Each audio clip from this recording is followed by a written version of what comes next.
जी बहुत शुक्रिया सर भाई। अहमद, भारतीय जंगी जनून, पागलपन, मोदी बिल्कुल इस तक बौखलाहट का शिकार है। हर तरह का प्रेशर, और प्रेशर में ही वो हमाकतें कर रहा है जो कि उसे नहीं करनी चाहिए थी, लेकिन बैडली एक्सपोज हो चुका।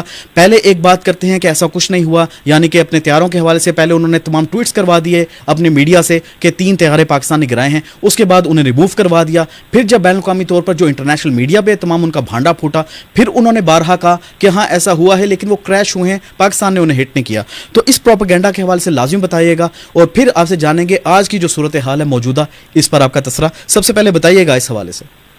जी बिल्कुल ऐसे ही है जो इनके मैं वाज़ेह तौर पे आपको बता दूं कि इस वक्त जो कल की रात और परसों की रात जो मिलिट्री अचीवमेंट्स पाकिस्तान को हुई हैं वो अपने अंदर रिकॉर्ड हैं। आज तक इंसानी जो ये वॉर हिस्ट्री है, जो जितनी भी जंगें हुई हैं लेटेस्ट मॉडर्न वॉर्स, उसमें कभी ऐसा नहीं हुआ कि दो कौमें जंग के लिए आपस में फेस ऑफ हो और जंग के दौरान पहले 5 घंटों के अंदर आप उनके एस फाइटर जेट्स को 5 के करीब उनको आप गिरा दें और बदले में आपकी एयरफोर्स को एक रत्ती बराबर भी नुकसान ना हुआ। ऐसा मैं कैटेगोरिकली बता रहा हूं, दुनिया की तारीख में नहीं हुआ। जंग के पहले 3 से 4 घंटों में आपकी पाकिस्तान की एयरफोर्स के पास टोटल एयर सुपीरियोरिटी थी। आपने टोटल एयर को डोमिनेट कर लिया था इंडिया के खिलाफ, और इंडिया की एयरफोर्स बिल्कुल अपने बैकफुट पे अपने बेसिस के अंदर जाके छुप चुकी थी।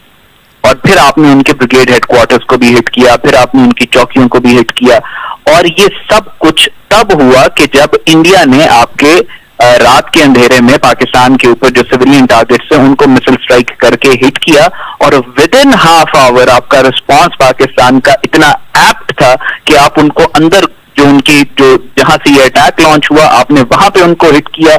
उनके तैयारे ने बिल्कुल, उनके जहाजों ने ऐसे एक्ट किया जैसे फ्लाइंग डक्स होती हैं, आपने इनके जहाज मार के गिराए। ये अपने अंदर एक बहुत बड़ी मिलिट्री अचीवमेंट है। हमारी कौम को इस बात का पता होना चाहिए और इस बात पे फख्र होना चाहिए कि किस तरीके से हमने पूरी इंडिया को पीछे धकेल दिया जंग शुरू होने के 2 घंटे के अंदर अंदर। और आपके ख्याल में इस वक्त कितनी बौखलाहट का शिकार है नरेंद्र मोदी? और अब अपने प्लेन्स तो नहीं भेज रहा, लेकिन वही कॉवर्डियस हरकत उनकी कि अब ड्रोन्स के जरिए तमाम हरकतें कर रहा है। जी अब वही बात है ना, पहले तो उसने राफेल भेजे थे, आज भी भेजता ना राफेल पूरे पाकिस्तान में। बिल्कुल। तो बात ये है कि इन्होंने ड्रोन्स भेजे, ड्रोन्स भेजने के बाद वो फिर इन्होंने जो है वो बेसिकली ये पैनिक क्रिएट करने की कोशिश की, क्योंकि पाकिस्तानी इस इंडो पाक वॉर थिएटर के अंदर पहली दफा ड्रोन्स इस्तेमाल हुए। और ये जो इंडिया ने किया है, आपको क्या लगता है कि एक दफा इस वॉर थिएटर के अंदर ये ड्रोन तो बड़ी आसानी से अवेलेबल होते हैं। एग्जैक्टली।